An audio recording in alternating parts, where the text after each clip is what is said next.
Okay, welcome back to Morning Break. Now, we are habitual people, and habits are what we do. So these are three things, three ideas to help you to reinforce the habits that you have and get rid of some of the habits that you need to get rid of. Number one, every habit is reinforced by the mindset which powers it. If you want to change a habit, you have to change the mindset controlling that habit. Number two, every habit is an investment into your future state. Now, you must determine if that investment will enrich you or deplete you. And the last thing is every habit is a function of self. We can determine who we are, what you are, and who you believe you are based off of the habits that you display. Change your habits and your function of life will change as well. So it's up to you. You have to look at the habits that you have right now, and you have to ask yourself the question, is this habit making me better or is it setting me back? Yeah, because there are good habits and bad habits, right? Yes, good habits and bad habits. We want to keep the good ones. We have a habit of keeping bad habits. That's the thing. That's the thing. It's so hard to keep the good ones and so easy to keep the bad ones. Especially when you think that your bad habit is a good habit. Who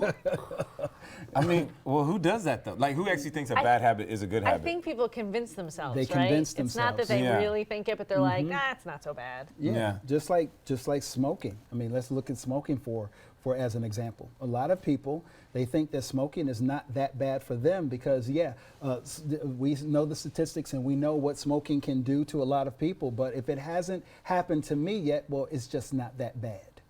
So when we approach habits that way, it can be detrimental in the end. It can. And often, I learned this from church. So often, until you're affected, once you're affected of something, then you become an advocate. So like, if you're a smoker and you don't think about cancer and all these other things until you're affected. Then once you're affected, you become an advocate against it or trying to fight these problems. And like you're saying with a habit, so often people replace one habit with another one. That's right. Not saying it's a good or bad, but it's usually just right across the hallway. And it's crazy, but that's just who we are as human beings, and you're just trying to fight those things. And how many days do you have to do something consistently before it actually becomes a habit? Gosh, now I'm thinking about all my habits. Don't do it. Don't do it. Don't Just do it. denial. This is just morning break. We are just having a good time. We're not trying to blame and point fingers at each other. We're not going to do that this morning, Kristen. All right, I'm not doing it. I'm done. I'm done thinking. Hey, Crandall, are we going to show people after the break the follow-up to the story we were telling them yesterday? Okay, yeah, we're going to do that. Remember the lady that cut up the guy's food in the Waffle House? Yeah, Yvonne Williams, We have a cool follow-up coming up.